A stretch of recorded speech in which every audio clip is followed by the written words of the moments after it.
இப்போ நம்ம ஊரில் பார்த்தீங்கன்னா அமேசான், ஆப்பிள், மெக்டொனால்ட்ஸ்னு சொல்லிட்டு ஃபாரின் கம்பெனிஸ்லாம் நம்ம ஊருக்குள்ளே இருக்குல்ல. ஸோ அது எப்படி நம்ம ஊருக்குள்ளே வந்திருக்கோம், எப்படி நம்ம இந்தியா அதுக்கு அலோவ் பண்ணுச்சு, ஸோ அதோட பேர் என்ன அப்படின்றதெல்லாம் டீட்டெயிலாக பார்க்கறதுக்காக தான் எஃப்டிஐன்னு ஒரு டேர்ம் எடுத்துகிட்டு வந்திருக்கேன். So foreign direct investment in India. So இதில் என்னென்ன மாதிரியான கண்டிஷன்ஸ் இருக்குது, அவங்களாம் எப்படி நம்ம ஊருக்குள்ளே வந்தாங்கன்றதை தெரிஞ்சுக்கலாம். ஸோ எஃப்டிஐனா இது வந்து ஒரு இன்வெஸ்ட்மெண்ட் மேடுங்க. ஃபாரின் கம்பெனிஸ்லாம் வந்து நம்ம ஊரில் வந்து பிஸ்னஸ் பண்ணும்பொழுது அவங்களோட கேபிட்டல், அவங்களோட முதலீடு வந்து நம்ம நாட்டில் வருமா, அதனால் நிறைய பேருக்கு நம்ம நாட்டில் வேலை கிடைக்குமா, ஸோ அதனால் நம்ம நாட்டுக்கு நல்லதுன்னு சொல்லிட்டு இந்த எஃப்டிஐ டேர்ம் வந்து எடுத்துகிட்டு வந்திருப்பாங்க. ஸோ ஃபாரின் கம்பெனிஸ் வந்து அவங்களோட பிஸ்னஸ் அசட்டை வந்து இன்னொரு கம்பெனிஸில் எடுத்துகிட்டு வந்து போடுறது. லைக் வந்து யூஎஸில் இருக்கக்கூடிய ஒரு கம்பெனி இந்தியாவில் வந்து கம்பெனி தொடங்குது. ஸோ இந்த யூஎஸ் கம்பெனிக்காரன் தான் இந்த இந்தியாவில் தொடங்குறான். இந்த இந்தியாவில் தொடங்குறதுக்கு அவன் தான் ஓனரு.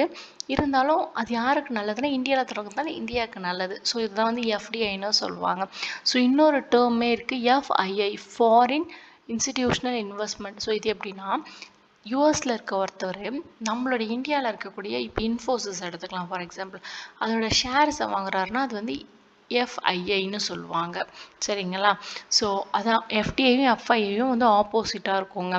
எஃப்டிஐனா ஒரு பிஸ்னஸே, ஒரு அசட்டே வந்து அவங்க ஒரு கேபிட்டலே வந்து எடுத்துகிட்டு வந்து நம்ம இந்தியாவில் போடுவாங்க. ஆனால் எஃப்ஐஐன்றது வந்து ஒரு ஸ்டாக்கோ பாண்டோ, நம்ம இந்தியாவோட ஓன் கம்பெனியோட ஒரு ஸ்டாக்கோ பாண்டோ யூஎஸில் இருக்க யாரோ ஒருத்தவன் எஃப்ஐஐ மூலமாக வாங்குற மாதிரி. ஸோ எக்ஸாம்பிள் பார்த்தீங்கன்னா ஆப்பிள் வந்து அவங்களோட ரீட்டைல் ஷாப்பை மும்பையில் ஓப்பன் பண்ணாங்களா, அது எஃப்டிஐ.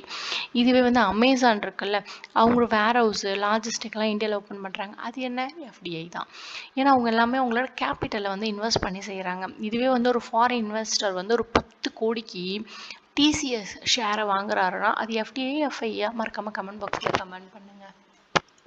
டைப்ஸ் ஆஃப் எஃப்டிஐ பார்த்தீங்கன்னா இப்போ யூஎஸ்லேருந்து வரான் ஒருத்தவன், அவன் தான் வந்து புதுசாக வந்து ஒரு இண்டஸ்ட்ரியை ஓப்பன் பண்ணுறான். இந்தியாவில் லேண்டு வாங்கி மக்களை வச்சு வேலை செஞ்சு ஒரு பில்டிங்கை கன்ஸ்ட்ரக்ட் பண்ணி ஒரு இண்டஸ்ட்ரி ரெடி பண்ணுறோன்னா அது வந்து க்ரீன் ஃபீல்டு இன்வெஸ்ட்மெண்ட்டுன்னு சொல்லுவாங்க. New business or a plant setup by that company.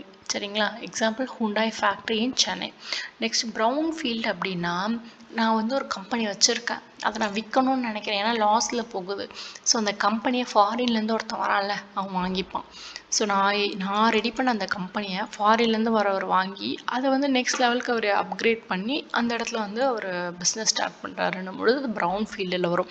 So buying existing company யாரோ அசட்டை வாங்கினாங்கன்னா அது வந்து ப்ரௌன் ஃபீல்டு. எக்ஸாம்பிள் வந்து வால்மார்ட் பையிங் ஃப்ளிப்கார்ட்டோடதை வால்மார்ட் வாங்கிக்கிட்டாங்க.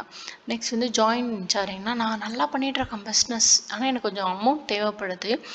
யூஎஸில் வந்து பார்க்குறான், ஸோ இவன் பிஸ்னஸ் நல்லா போகுதே, இவன் கூட நம்ம ஏன் வெஞ்சரிங், இவன் கூட ஜாயின் பண்ணக்கூடாது, இவன் கூட ப்ராஃபிட்டை ஷேர் பண்ணிக்கக்கூடாது, இவன் கூட கொஞ்சம் கேபிட்டலை கொடுத்து அப்படின்னு சொல்லிட்டு யூஎஸ்லேருந்து வந்து எனக்கு தேவைப்படுற அமௌண்ட்டை கொடுத்து என் கூட பார்ட்னர் ஆகிடுவான்.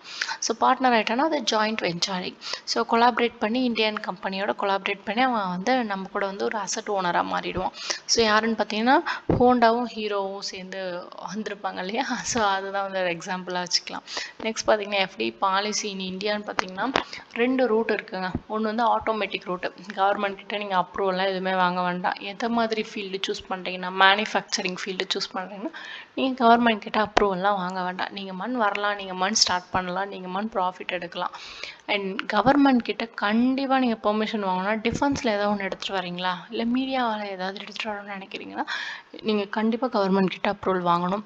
ஸோ எஃப்டிஐயில் லிமிட்டேஷன்ஸ் பார்த்தீங்கன்னா 100% வந்து இ-காமர்ஸ், அதாவது மார்க்கெட் பிளேசஸ்க்கு எல்லாத்துக்கும் வந்து நீங்கள் வந்து 100% யூட்டிலைஸ் பண்ணிக்கலாம். டெலிகாம் 100% யூஸ் பண்ணிக்கலாம். பட் நீங்கள் 74% மட்டும்தான் ப்ரைவேட் பேங்க்ஸில் யூஸ் பண்ணிக்கணும். உங்களோட ஷேர்ஸாக இருக்கலாம், இல்லைன்னா நீங்கள் வந்து ஓப்பன் பண்ணுறதா இருந்தால் கூட ஒரு 74% மட்டும் தான் உங்களோட ஓனர்ஷிப் இருக்கும். பேலன்ஸ் ரிமைனிங் எல்லாமே எங்கள் ஓனர்ஷிப் இருக்கணும். அதாவது நம்ம நாடானா நம்மளோட இந்தியாவோட ஓனர்ஷிப் இருக்கணும். நெக்ஸ்ட் 49% இன்சூரன்ஸ் நீங்கள் வச்சுக்கலாம், தப்பே கிடையாது. எஃப்டிஐ ஃபாரின்லேருந்து வராங்களா 49% இன்சூரன்ஸ் வச்சுக்கலாம். பட் ரிமைனிங் இருக்கக்கூடிய பர்சன்டேஜ் நான் தான் வச்சுப்பேன். 51% இந்தியா தான் ஓன் பண்ணும். ஓகேங்களா? ஸோ இதெல்லாம் வந்து எஃப்டிஐயோட லிமிட்டேஷன்ஸ். ஆஸ் ஆஃப் 2024 வந்து இந்தியா வந்து டாப் 5 எஃப்டிஐ, அதாவது நிறைய ஃபாரின் கண்ட்ரீஸ்லாம் வந்து இந்தியாவில் தான் வந்து பிஸ்னஸ் பண்ணணும், இந்தியாவில் தான் கேபிட்டல் போட்டு பிஸ்னஸ் வந்து ரன் பண்ணணும்னு சொல்லிட்டு ரொம்ப ஆர்வமாக இருக்காங்க. ஸோ டாப் 5ல் வந்து இந்தியாவுமே இருக்கிறோம் அப்படின்னு சொல்லியிருக்காங்க. நெக்ஸ்ட் பார்த்தீங்கன்னா அட்வான்டேஜஸ் அண்ட் டிஸ்அட்வான்டேஜஸ்னால் ஃபர்ஸ்ட் வந்து அட்வான்டேஜஸ் பார்த்தீங்கன்னா பிரிங்ஸ் ஃபாரின் கேபிட்டல். முன்னாடி சொன்ன மாதிரி வெளிநாட்டில் இருக்கக்கூடிய முதலீட்டு அமௌண்ட்டை இந்தியாவுக்குள்ளே கொண்டுட்டு வரோம். அது வந்து ஒரு நல்ல விஷயம்னு சொல்லலாம். And creating jobs. ஸோ வேலை வாய்ப்பு அதிகமாக கிடைக்கும். முதலீடு இங்கே நடக்கும்பொழுது இங்கே தான் கம்பெனி ஸ்டார்ட் பண்ணுறாங்க, கம்பெனிக்கு ஆட்கள் தேவை. ஸோ வேலை வாய்ப்பு நிறைய கிடைக்கும். அண்ட் இம்ப்ரூவ் பண்ணலாம் டெக்னாலஜிஸ். அந்த நாட்டில் இருக்கக்கூடிய டெக்னாலஜிஸ் எடுத்துகிட்டு வந்து இங்கே வந்து போடும்பொழுது ப்ரொடக்ஷன் நல்லா நடக்கும். புது புது டெக்னாலஜிஸ் எடுத்துகிட்டு வரும். And increasing export. இங்கே ரெடி பண்ணுறதை வேறு நாட்டுக்கு வந்து சென்ட் பண்ண முடியும், நியர்பையில் இருக்க கண்ட்ரீஸ்க்கு. ஸோ சென்ட் பண்ணி அதை எக்ஸ்போர்ட் பண்ணி நிறைய லாபம் எடுக்க முடியும். So boosting infrastructure. ஸோ இப்போ அவங்களுக்கு வந்து ஒரு ரோடு இருந்தால் தான் ஒரு ஊர்லேருந்து இன்னொரு ஊருக்கு அவங்களால ப்ராடக்ட்டை ஷிஃப்ட் பண்ண முடியும்னா அவங்க ரோடு போட்டு தான் ஆகணும். ஸோ அதனால் நம்ம இந்தியாவுக்குள்ளே வந்து இன்ஃப்ராஸ்ட்ரக்சர்ஸ் வந்து பூஸ்ட் ஆகும். ஸோ கான்ஸ் அப்படி, அதாவது டிஸ்அட்வான்டேஜஸ்னு பார்த்தீங்கன்னா லோக்கல் பிஸ்னஸ் அஃபெக்ட் ஆகும். ஸோ ஃபாரின் கிட்ட வந்து நம்மளோட எக்கனாமி வந்து கண்ட்ரோல் பண்ணுற மாதிரி ஆகிடும். ஃபாரினர்ஸ் வந்து நம்ம எக்கனாமியை கண்ட்ரோல் பண்ணுற மாதிரி ஆகிடும். ப்ராஃபிட்ஸ் வந்து எங்கே போகும்? ஃபாரினுக்கு போயிடும். என்னதான் கேபிட்டல் இந்தியாவுக்குள்ள இருந்தாலும் ப்ராஃபிட் வந்து ஆட்டோமேட்டிக்காக யார் வந்து கேபிட்டல் பண்ணுறா அவன் ஊருக்கு தானே போகும். நெக்ஸ்ட் வந்து எஃப்டிஐ வந்து ஹெல்ப் பண்ணுது. இந்தியாஸை வந்து இந்த ஆட்டோ செக்டர்ஸ் இருக்காங்கல்ல, இந்த ஹுண்டாய், சுசுகி, இது எல்லாத்துலேயுமே வந்து எஃப்டிஐ வந்து ரொம்ப வைட்டல் ரோல் ப்ளே பண்ணி இப்போ சூப்பராக வந்து இருக்குன்னா ஆட்டோமொபைல் செக்டர்ஸ் வந்து அதுக்கு வந்து ஒன் ஆஃப் த ரீசன் வந்து எஃப்டிஐ தான். ஸோ வந்து அது, ஆனால் அது யாருக்கு ப்ரெஷரை க்ரியேட் பண்ணுச்சுன்னா ஸ்மால் இண்டஸ்ட்ரீஸ் இருக்காங்கல்ல நம்ம இந்தியாவில். ஸோ அவங்களுக்கு ரீட்டைலர்ஸ்க்கெல்லாம் வந்து ஒரு பெரிய ப்ராப்ளமாக வந்தது யாருன்னா அமேசான் வந்துடுச்சு. நம்ம முன்னாடி வந்து ஒரு சின்ன ப்ராடக்ட் வாங்கினா அதெல்லாம் ஒரு கடைக்கு போவோம், பார்ப்போம், வாங்குவோம். பட் இப்போ எது வேணாலும் டக்குன்னு பார்ப்போம், அமேசானில் பார்ப்போம், ஆர்டர் பண்ணுவோம். இப்போ நான் பேசுகிற மைக் மொத்த கூட நான் வந்து மீஷோவில் தான் ஆர்டர் பண்ணி வாங்கினேன். இதே முன்னெல்லாம் வந்து பார்த்திங்கன்னா மீஷோ, அமேசான், ஃப்ளிப்கார்ட்லாம் வர மாதிரி இருந்துச்சுன்னா நான் போயிருப்பேன், ஏதாவது ஒரு கடையில் போய் பார்த்து நல்ல மைக்கான்னு செக் பண்ணி வாங்கிட்டு வந்திருப்பேன். பட் வந்து இப்போ இது மாதிரி வாங்குறப்போ ரீட்டைலர்ஸ் வந்து அஃபெக்ட் ஆகுறாங்க. ஸோ உங்களுக்கு இந்த வீடியோ யூஸ்ஃபுல்லாக இருக்கும்னு நினைக்கிறேன். யூஸ்ஃபுல்லாக இருந்துச்சு மறக்காம லைக் பண்ணுங்கள், சப்ஸ்கிரைப் பண்ணுங்கள், அண்ட் உங்கள் ஃப்ரெண்ட்ஸ்க்கு ஷேர் பண்ணுங்கள். Thanks for listening. உங்களுக்கு வேறு ஏதாவது டாபிக்ஸ் டவுட் இருந்துச்சுன்னா மறக்காமல் வந்து கமெண்ட் பாக்ஸில் கமெண்ட் பண்ணுங்கள். முடிஞ்ச அளவுக்கு நான் அதை ரெக்டிஃபை பண்ணுற மாதிரியான வீடியோஸும் சீக்கிரமாகவே அப்லோட் பண்ணுறேன். Thanks for listening.